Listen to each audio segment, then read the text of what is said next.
Good morning, everybody. Welcome to our Contribution Compass webinar this morning. It's Belinda Doveston speaking, and it's super to have you with us today as we explore the next topic in our webinar series on growing your company through growing your talent. I trust that today will be interesting and there'll be some key nugget that you can take away from today's webinar that you can go and apply in your teams, in your companies, your clients, and that a new level of awareness is opened for us all in our quest for meaningful economic impact. So let's get going with the session this morning. Okay, so today's topic, as we advertise, is entitled Growing Your Company Through Growing Your Talent. And of course, talent and focusing on talent development is a very critical part of the value we see in a tool like the Contribution Compass. We are taking a line of sight between the beginning of the process of your recruitment journey, where you identify that you have a need to grow and develop your team through recruitment, through internal development, and taking that person as they enter the organization through on a journey from where they start through a long-term development career path, adding and contributing value to your company, being in their zone of flow, maximizing their engagement and their workplace happiness, and really making a meaningful contribution to your company and, of course, through to economies as a result as well. So really creating that line of sight. So today is a way of getting our topic of talent and what it means to grow your talent and grow your company. I want to share with you three great challenges that we certainly see companies face when we work with them with the Contribution Compass. Now, these are by no means the only three challenges that we face in what we call the deep and dark waters of human potential, of human talent. It's a lot for us to learn and a lot for us to do. So these are three great areas, I think, or three challenges that I think that are quite interesting to get our thinking caps on and to think about what talent means, what are some of the challenges we have in taking talent to the next level, what that really means.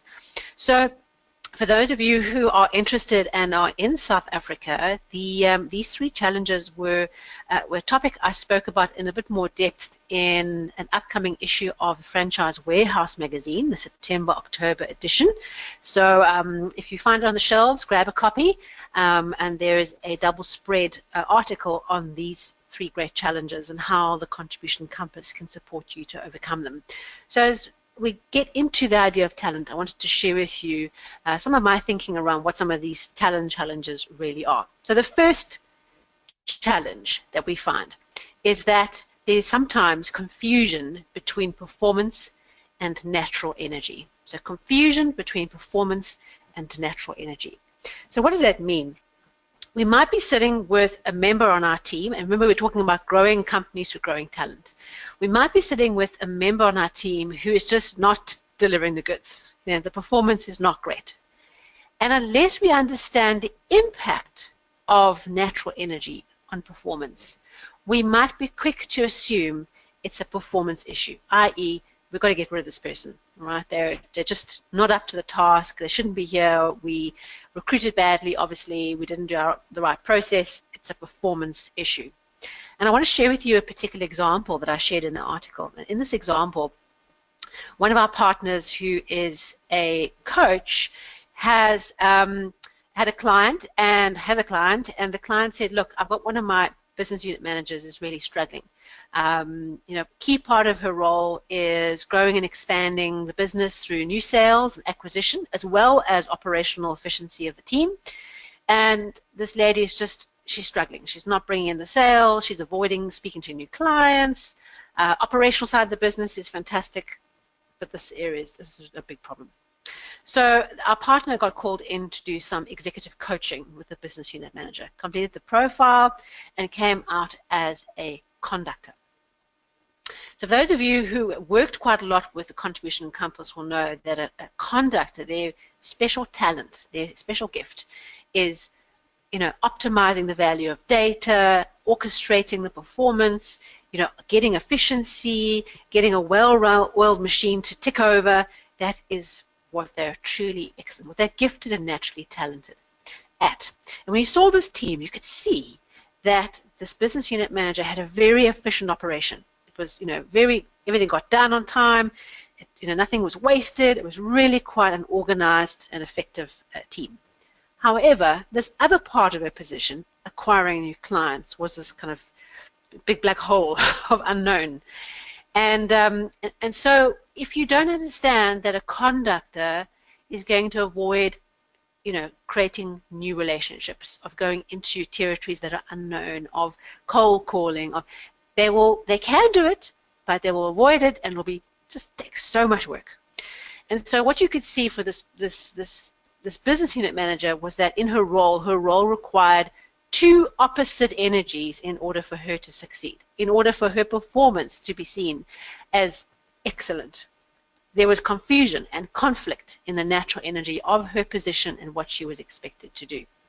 And so in that case, it would be easy to say, this person just can't do the job, we need to move them out. What then is the solution?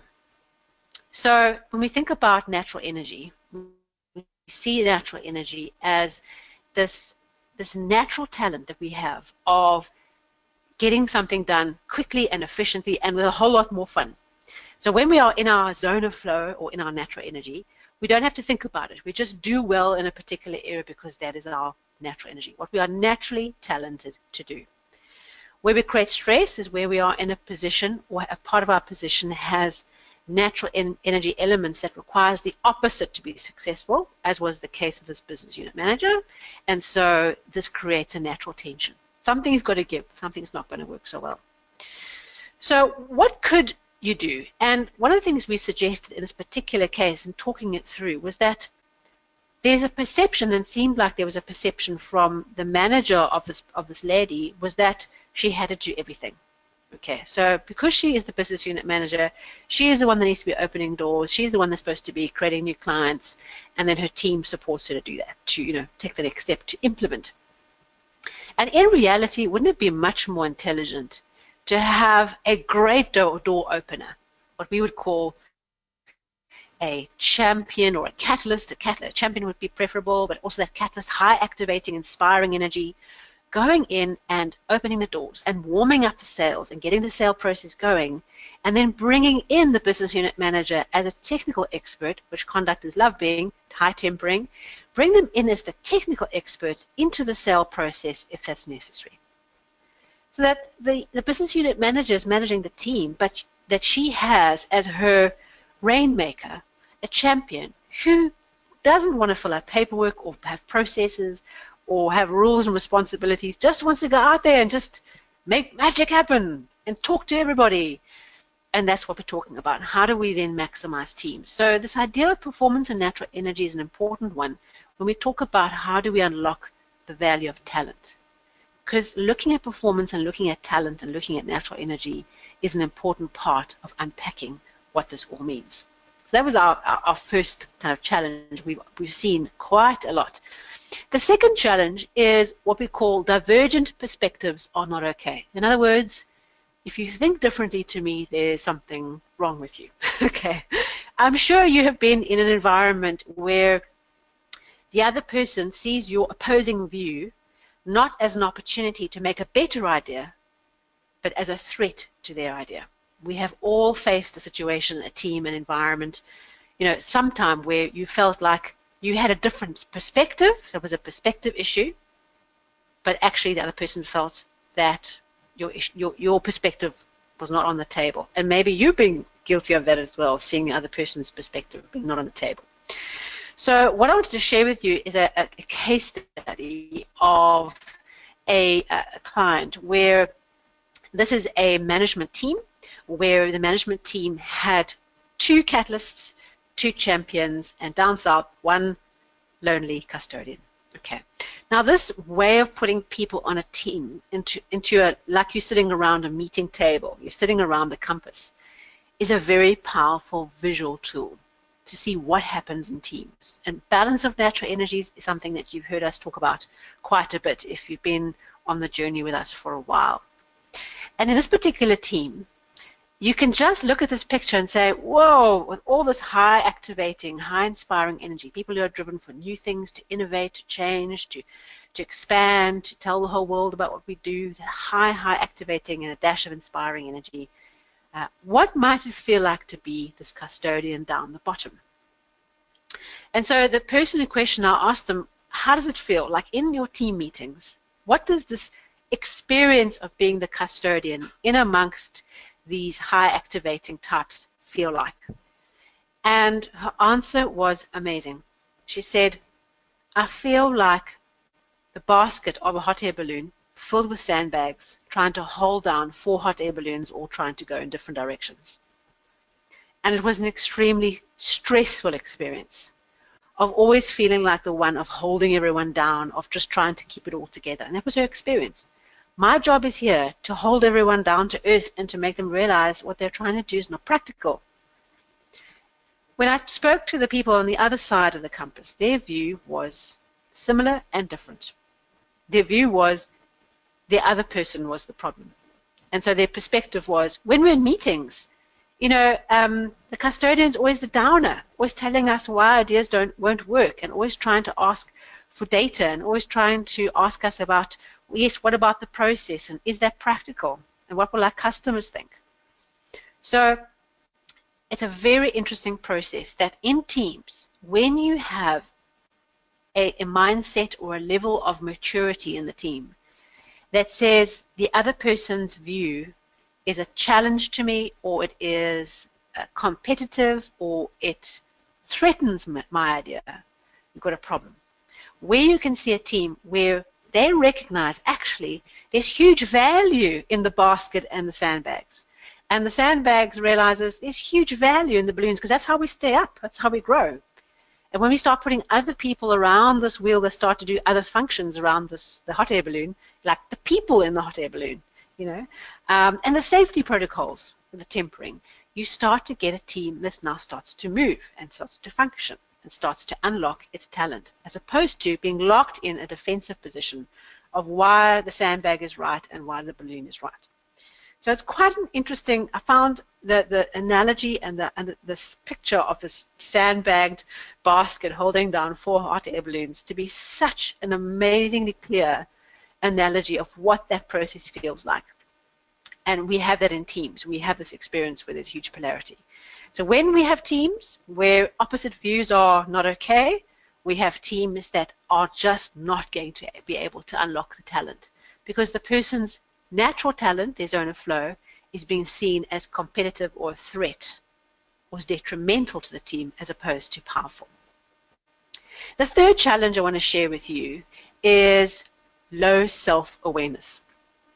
Now, you might have experienced this in your own teams or in your company, where you have someone who is in your team and they might be technically proficient, but they just don't see their behavior, they don't understand how they impact other people, they don't even know what they're wanting to do in their career.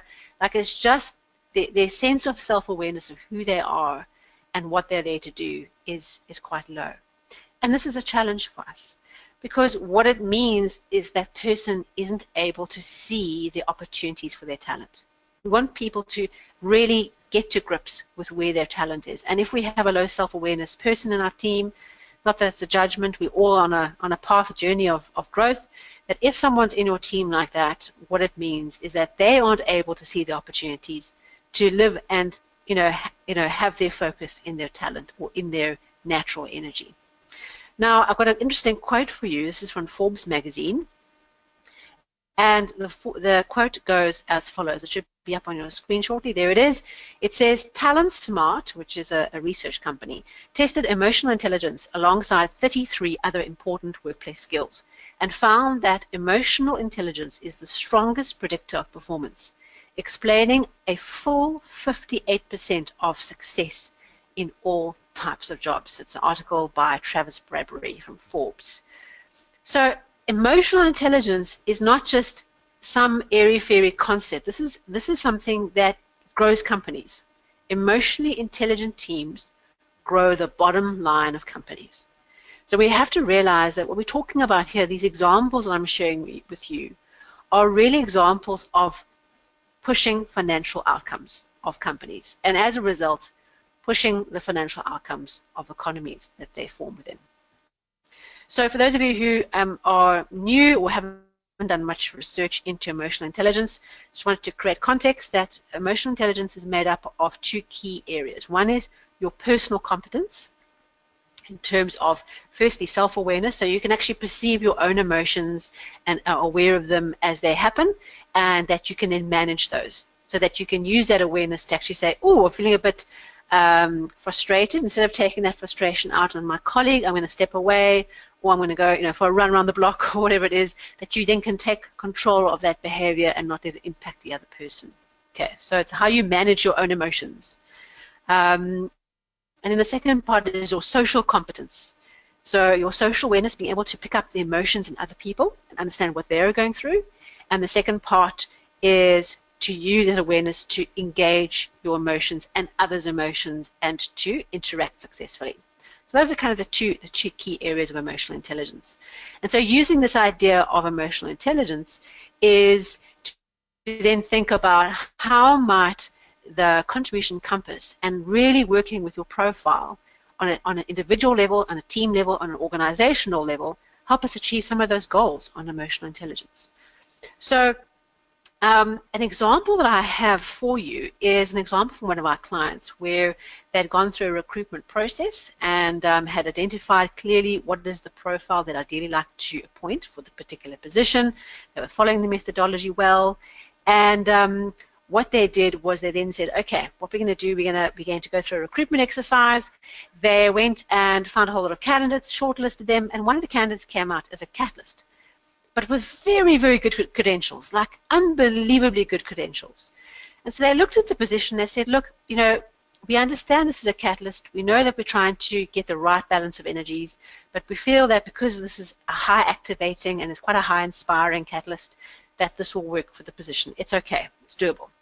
And so they went through the interview process, and right at the end of the process, they brought in someone to interview the candidate to talk about their understanding of themselves and the team and all those emotional intelligence questions. And the process imploded. And what happened was that as much as there was a technical competence, so there was skill, as much as the person was kind of in the ballpark, not ideal, but kind of in the ballpark with the right profile, at the end of the day, the individual in the interview process had such a low level of self-awareness that they had no idea of their behavior and impact on other people and how they were coming across in the interview, and when the pressure was on, how they responded and weren't able to manage their emotions. And so at the end of the day, you can have the right profile, you can have the right process. If we don't have maturity and we don't have emotional intelligence, we don't have the ability to access talent. So talent is not just your skills, it's your ability to manage your emotions, engage with other people, and develop that social competence that is really the crux of effective teams. So those are some different insights, 3 key challenges we've seen that companies face indeed. One is confusion between performance and natural energy. Number 2 is not embracing divergent natural energy in a team level. And number 3 is low self-awareness.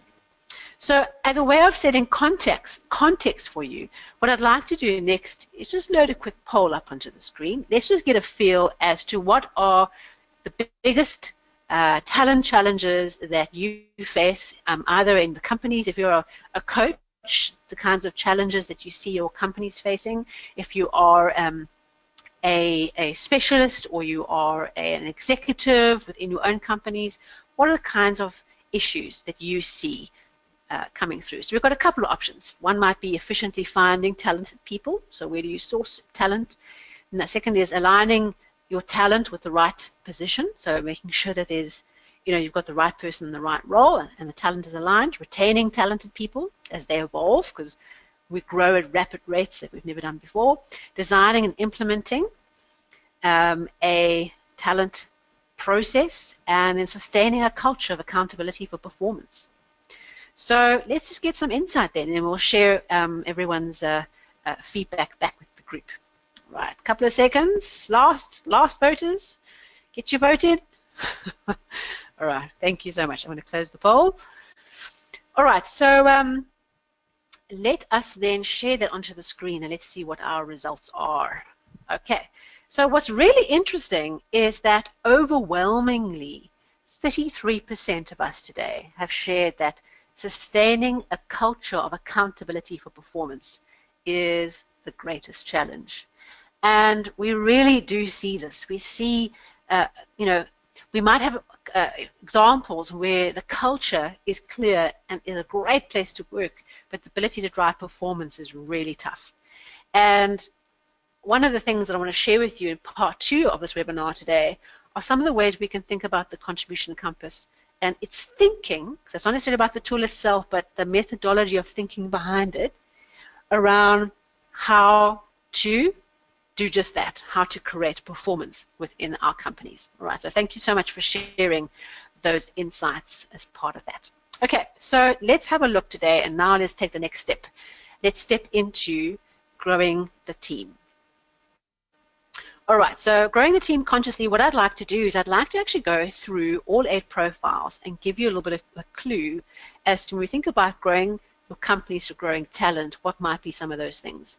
Now, one of the things that we talk about in Contribution Compass is that, you know, when we measure performance, particularly considering that accountability for performance has come up as such a key area for us all today, is that when we measure performance, what we tend to do is we tend to set job and activity or task level KPIs. So even if you have a performance management system in place, which often is non-existent and is the place to start, you might have KPIs that are specifically linked to job tasks, you know, so has that person delivered on the skills and expertise and outcomes of the job tasks.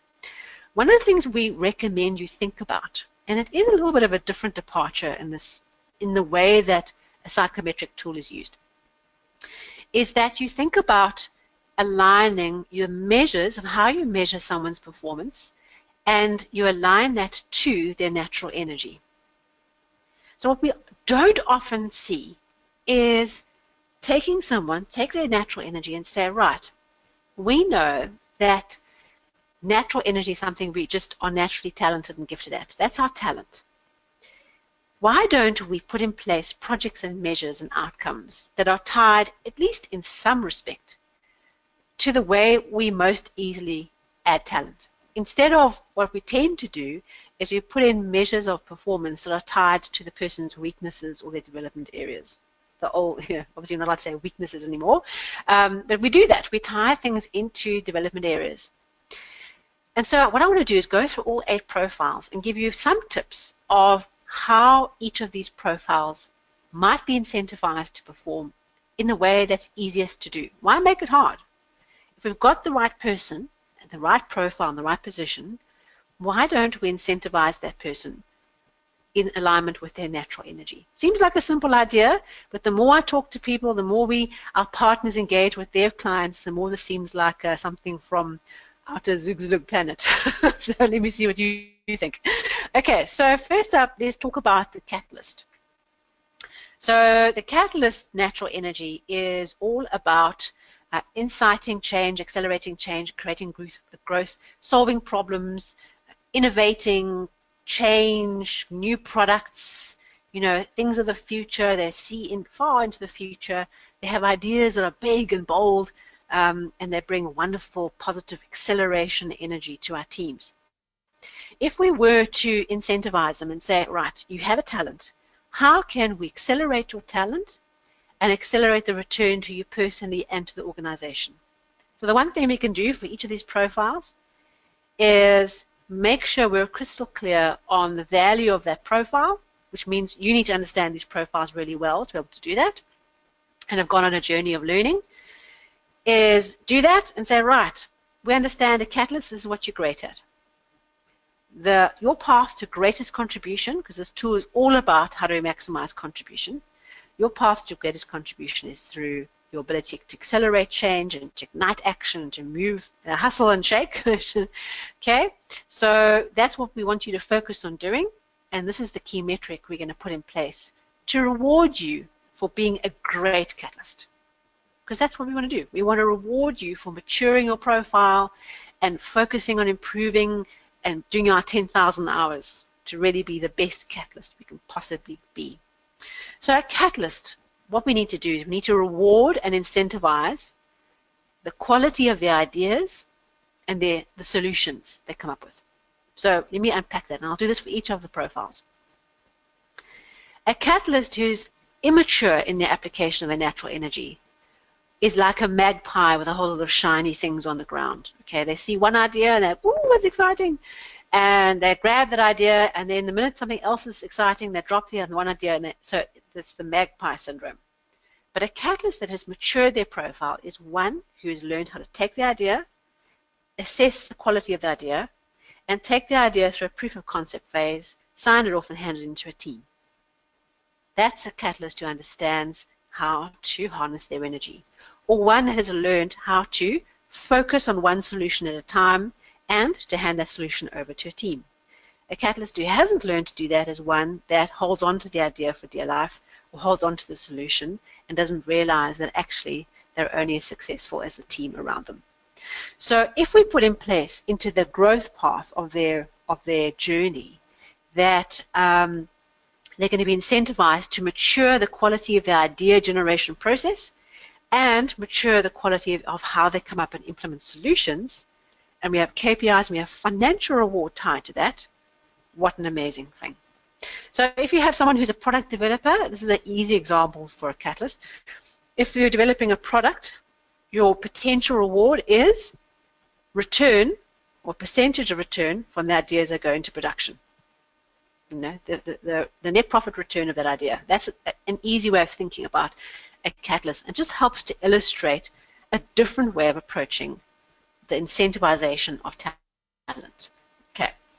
A champion is someone who blazes a trail, who takes the message out to the market, who loves spreading the word, literally shining the Olympic torch into the air, and you know, saying, here he, this is the most amazing thing you should ever buy. They're amazing salespeople because when they believe in their product, they just you know, share that and are very magnetic in their nature. And so the same applies too. We take the example of the thinking process for the catalyst and we apply it to the champion. And we say, right, you might have done a form of a personality tool. You've done this contribution compass, right? Now, how in your role can you mature your champion profile and elevate its delivery? So an example we heard about literally this morning from one of our partners is a case where you had a champion in a particular position who was very focused on personal adulation for the person's performance, was always looking for being seen to be amazing by the rest of the team. But that comes in conflict from actually making the team and the company look awesome. And so that person has a journey to go from taking the maturity level of a champion and it not being all about I, and look how great I am, but look how great we are. And that can be quite a big journey to go on, a big self-awareness journey. So that maturity, if we incentivize a person to focus on maturing the thing that they're greatest at, but it's also the thing that they have the greatest potential to make a contribution through, what a wonderful thing. Growing companies through growing your talent. All right, so if we were to think about what would be champion-like things that we should measure or we could incentivize, one might be market presence. How well is our brand understood in the market?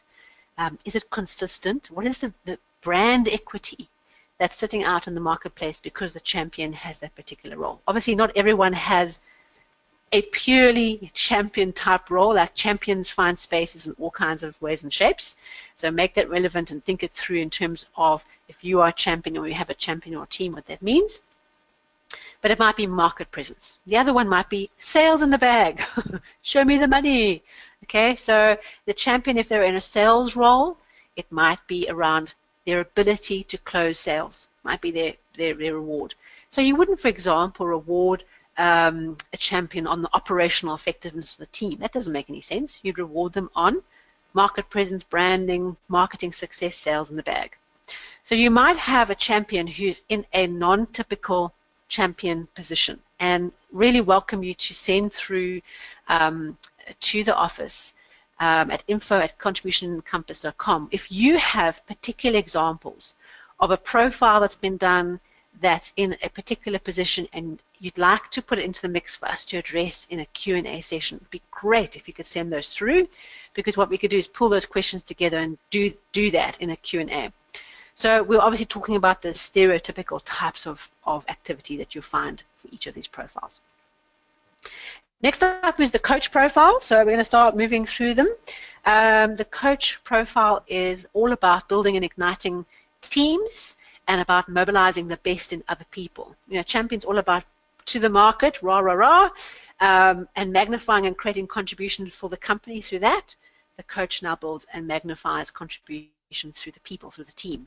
So you would naturally think that for a coach who has a team, because not all coaches have teams. If you have a coach who doesn't have a team, it's about the quality of the relationships that they create. So it's about understanding context.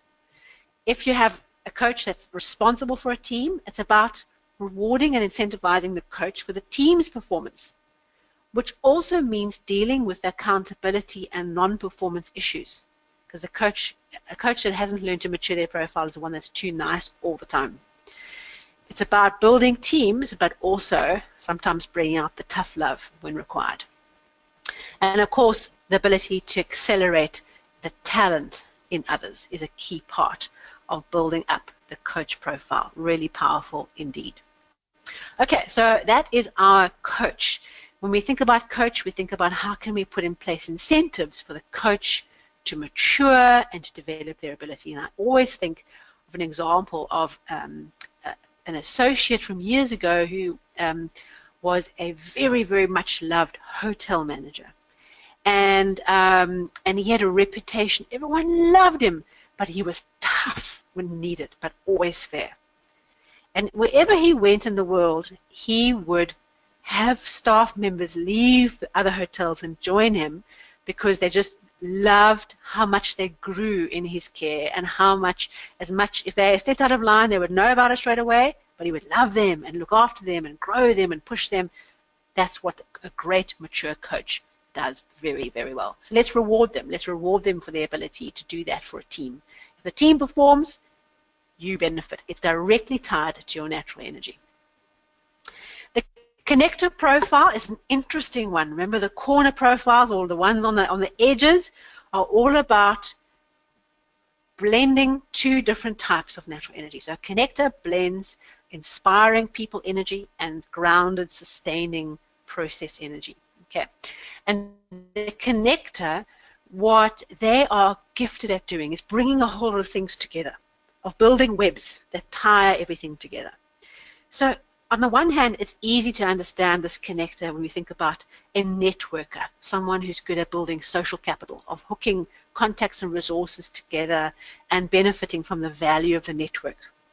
But another way of thinking about it is if you have an organization which is all about connecting disparate things together, people, resources, clients, process, and building all those things together, what they do when they do that is they enhance the lifetime value of the customer. They retain the customer, they offer service, but they build those relationships, and they continuously build the lifetime value of the customer. So two ways of thinking about incentivizing the talent development of a connector. One is rewarding them for the value of their capital, their social capital that they create for the organization. And there are ways of measuring that. And the second one is the increasing customer lifetime value is a sign that a connector is maturing their ability to turn their natural ability to build bridges into long-term value for the company. Growing companies through growing talent. Our next profile is the custodian. This is absolute pure earth. This is grounded. We have this image of the herder because this is what the custodian does extremely well. Looks after the resources and the assets of others and brings to life the ideas of others. Honors the promise to the customer, grounds the whole organization in reality, is practical, is very plugged into the space-time continuum, understands what's happening, understands timing, very grounded and resourceful, and manages resources effectively. When we think about what might be their talent is operational excellence, making sure that the operations of the business delivers on the promise that the activating types have committed to the market, as well as retaining customers. So this is slightly different to customer lifetime value. It's about retaining the customers for the lifetime, which might not mean that the customer increases their spend with the organization on an average annual basis, but that they stay. Okay, so you can see that relationship part of the connector that I spoke about here is about increasing their performance of the customer. This is about operational excellence. Everything happens. If you say this is how the process or the service or the product works, that's how it's going to work. If you have a problem with it and you need service, the service that we promised will be delivered, and we will look after you or care for you, or if you'll trust us. Those are all the feelings and experiences that a custodian creates. And so if we incentivize their talent, what we're doing is we're asking them to mature their ability to deliver operational excellence. That no one else has to worry about it. If you say it's going to get done, it's going to absolutely get done. Is taking care of that. Of retaining the customer. So customer retention information is a very powerful metric for the custodian profile. Okay, next up we have the cultivator. The cultivator is all about nurturing growth, and here we come around the bend on the compass, and we have a combination of sustaining grounded energy and our tempering, refining, precise energy coming around as we come to west of the compass. And the cultivator is all about nurturing growth, long-term, complex projects, managing risk, understanding the implications, managing complexity, and being able to pull it all together. But now, not like the connector, which pulls together people and process. Here we pull together risk and resources and assets, but also efficiency. And so the cultivator is naturally talented at building and accumulating the value of the assets in your care over time. So remember, we spoke about the connector accumulating the value of customers. Here we are accumulating the value of the assets that we have. Okay, so you can start to see how these energies blend together, but they are very separate and distinct applications of natural energy.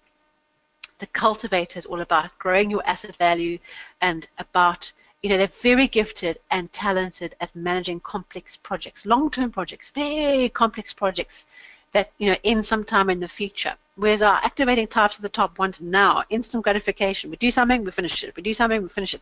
Here it's like long-term is what they're looking for, and they can control long-term outcomes. So if we can reward and talent of a cultivator, what we're looking at is how do they increase the value of the asset. The asset might be the value of the organization, or the value of the assets under our care. Think about an asset management company. Great example of a cultivator type organization. Okay, growing the value of the assets over time. And of course, meeting project outcomes. So as you have a big, long project and you have milestones in place, incentivizing a cultivator to meet particular milestones is a natural alignment with the ability to manage projects and to work towards balancing people, time, and money as resources to deliver project outcomes.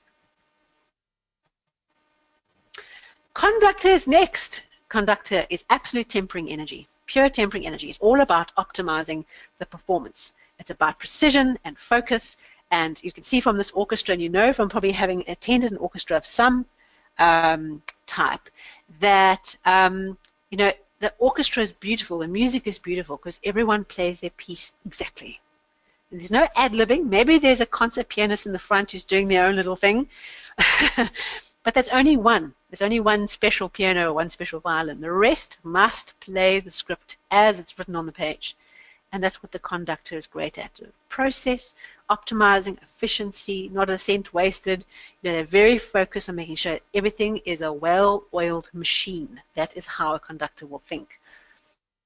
So when we think about how do we incentivize a conductor, they're absolutely gifted in making sure everything happens exactly according to the process, that nothing's out of place, that everything runs, everything's efficient, that there's analysis, there's data, there's reports. The custodian will take care of the operational process, but the conductor will provide you with, analysis of data and, detailed information, lots of reports. That's what the conductor will be in their happy place to do. So let's reward their talent. Let's incentivize their talent and grow companies by focusing on the efficiency improvements they make for the organization and the return on data, return on investment. They're all about maximizing the return and minimizing the effort. Minimum wastage, maximize return. So, that's why you often find the accounting professions in this area, or accountants in this area, because that's what they're there to do, is to fine tune and refine and to maximize the numbers. And so a conductor would do exactly the same. Let's reward them for their ability to generate efficiency improvements and profitability improvements. Okay, and then the last profile number 8, is the calibrator. So the calibrator is once again a blend of activating energy of innovation, new and change, and tempering energy of precision and refinement and analysis. And the calibrator loves fine-tuning the instruments, tweaking and refining the system, and creating a system that's independent of the people in the organization, something that can be duplicated as is. Think of Ray Kroc and the McDonald's franchise, how he took a business and turned it into a system that could be duplicated over and over and over. Henry Ford with his Model T is exactly the same. And that's what a calibrator should be focusing on, maturing and developing. A way of thinking about how might we incentivize them is, if they create systems that can be duplicated and accelerated exponentially, we can also reward them for the revenue or the profit that the system generates. In other words, they can see that if I have a system that works really well, that can be duplicated quickly. Like, for example, we started a business here in Bloemfontein, and we know that we can accelerate and duplicate that through a franchise model across the country. The calibrator can be incentivized to do that well by being rewarded for the acceleration of revenue throughout the system. So we say system, and we don't just mean IT, we mean a systemic thinking or a system of resources plugged together. So I hope that's given you a little bit of an insight into how we can apply the contribution compass as a means of thinking about growing companies and growing talent. It really is a little bit of a different way to think about it, putting in place KPIs for someone that is tied to their natural energy. I'm yet to find a profiling methodology that incentivizes not just making a recruitment decision up front, but taking that process right through to how we performance manage our team. And at the end of the day, we've got a lot to do to grow and develop our ability to create that culture of accountability for performance. We've all agreed that was by far the biggest area of pain or challenge that we all face, and so there's work for us to do. And recent studies show, in South Africa in particularly, that not having a performance and reward system in place is one of the worst things that we can do that directly impacts negative employee engagement or employee disengagement. So there's lots for us to do, and it is a critical part of growing teams and maximizing their contribution. Now, if you are not part of the Contribution Compass family as yet, I know many of you on this webinar are, and some of you are not. If you're keen of learning more, we obviously have about 2 webinars every month in creating awareness in the market on how to apply and work with us. So you're welcome to join us for those at any time. And even if you aren't able to attend a webinar, if you register, you get the recording after the time. So if the time clashes, still register, because then at least you still get access to the information. So in terms of process and next steps, if you've completed your profile, then perhaps think about, what is the next step? What do I do to unlock that now? If you haven't yet done so, I encourage you to consider completing your profile. Get in touch with us and find out what you can do next to do that. And then consider perhaps having a look at getting your team profiled. Have a look at, it's one thing to know what all the individual profiles are, but when we look together, we put them together as a team, what is the dynamic that forms as a result of our collective efforts? What is the personality of our team, and is it functional or dysfunctional? And perhaps if you're interested in implementing the tool within your organization, I encourage you to think about joining our partner program, or if you are a coach or a mentor would like to use the tool along with your other products and services, you're welcome to join us in our partner program as well. And a little bit about that, there's another one coming up on start date on the 2nd of August is our next one. It's a 5-month process all done via webinar combined with online learning and practical assignments. Lots of practical work, and there's lots to do to really internalize and learn what it is that we're here to do. I've been as an educator on many programs where you go on a 2, 3, 4-day intense training program and you get a certificate as being an accredited something, and then you realize actually my work only starts now. The course only starts on day 5 because I've been crammed with information and now I have to learn what to do with it. So our approach to developing our partners, to developing expertise within organizations, is to encourage people to attend the program. It is a longer journey. It's 5 months, only 10 webinars, 10 sessions over those 5 months, very low upfront investment, but a high return in really in-depth understanding of the tool and how to unlock every ounce of value. I know I don't know the exact number, but our brains, we only use a small percentage. It's the same thing as, you know, Microsoft Office. We only use a couple of the key features of the program. So do many of these tools that we invest in. We only use but a fraction of the value that's there. And our focus is how do we help you unlock all the value that's there, all the talent that's in your team, and look at the team on an individual level, but also on the collective contribution of the whole team. Okay, all right, so if you are looking to join us, I do encourage you to get in touch on as soon as possible so we can get you booked into the 2nd of August program or the next one, depending on when you hear this recording, and encourage you to take what you've learned and apply it and unpack it.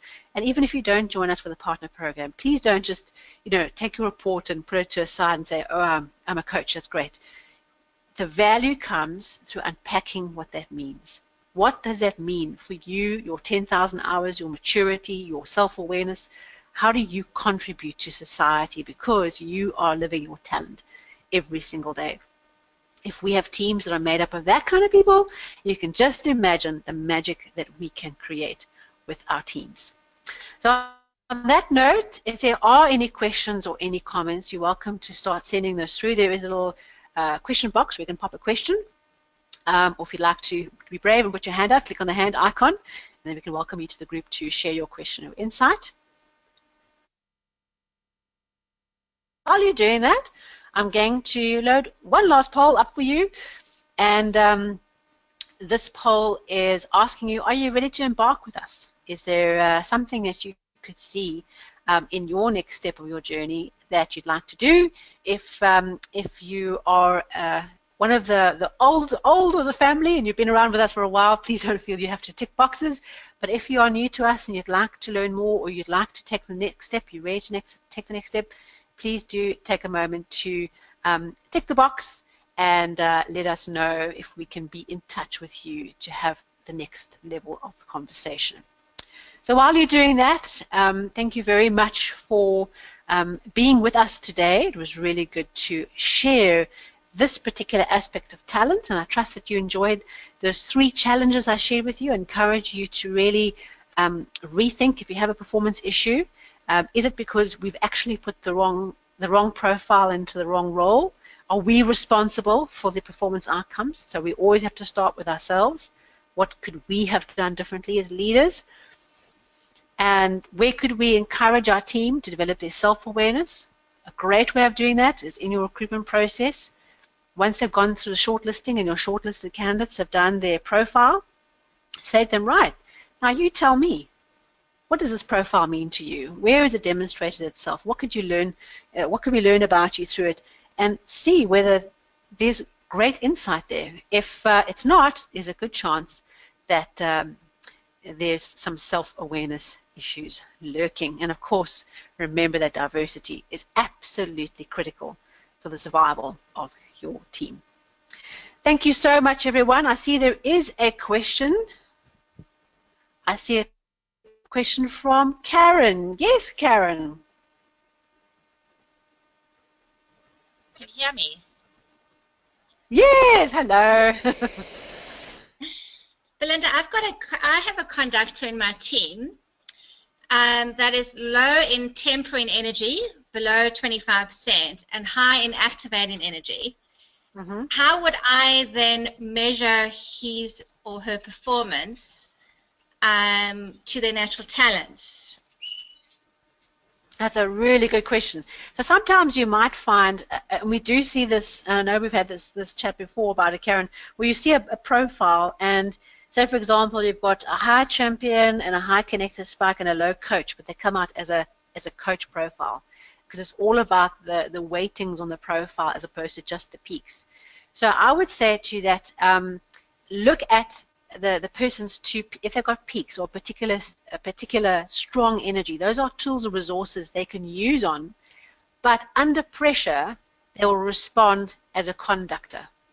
So it's about learning about that person, obviously unpacking what that conductor means, but what you'd want to do is you'd want to measure things like that processes are run efficiently, that things are done on time, return for effort. There are ways of, depending obviously on the role that person's in, that you can tie conductor aspects. But I would encourage you to stay with the conductor measures, even though the activating is quite strong. Because you'll have a conductor that one's very high activating, one that's high sustaining, and they'll look like very different types of conductors. But under pressure, their natural talent is conductor-like. Does that help?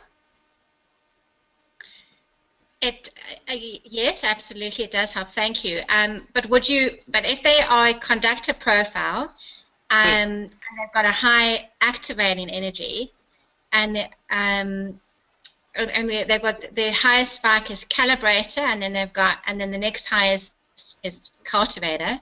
So I mean, their activating energy is 33%, and their temp energy is 24%. Would you take away the people aspects from the tempering? So if they were, if they were running that business unit and they were running operations as well as generating and marketing sales, and as I say, they're high in the activating, so their spike on the champion side is also pretty steep. Would you take away direct sales and marketing and people activity from them and keep them focused on the operational side? Or would this person be accepted? What you could do, depending on how the team is structured, remember, it's all of us have to learn to develop good competencies in a variety of areas. So none of us can avoid, no matter what our profile is, maturing our ability to relate to people. So that's emotional intelligence. But what you don't want to do is you want to make that person's primary KPI the development of the talent in their team, because that's going to be the last thing that they will naturally think about, even though it's something that we should all worry about. So what you do in that case is you could incentivize them to maximize the return on the business unit. Say, for example, they're in a business unit. But within their team, they could have a high champion coach person who's delivering that part of the role. It doesn't have to be them in every single role.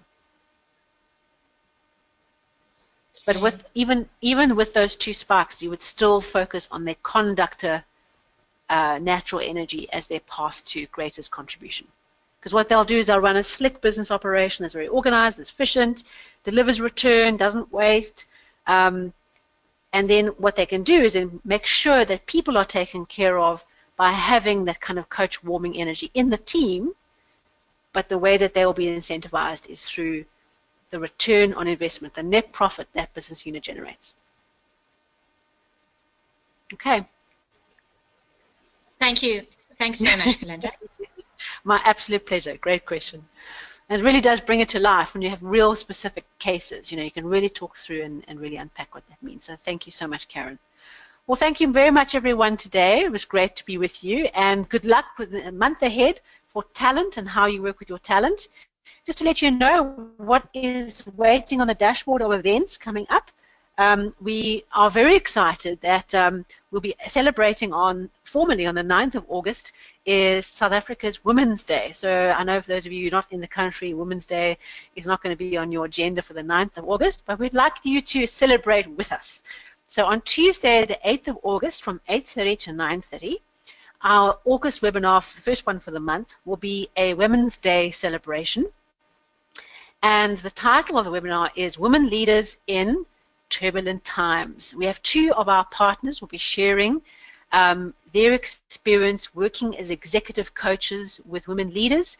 And we'll be hearing from Robin Jackson and Usha Maharaj as they share their insights and experiences in this area. Really encourage you to attend, come and support them as they share their experience. And of course, I say in the webinar, any gender and any species is welcome to join the webinar. You don't have to be women, but obviously we'll be focusing on developing women leadership in the month ahead. And then in August, as I mentioned, the 2nd of August, our next facilitator program commences. So if you're keen to join us, let's get you on board. And then towards the end of August, our second webinar of the month on the 30th of August from 12 to 1, I will be doing a webinar entitled The I Ching, the Foundation of Psychometry. And really it comes from so many people who've asked us, what is the foundation of the contribution compass? You know, where does it come from? What's the basis?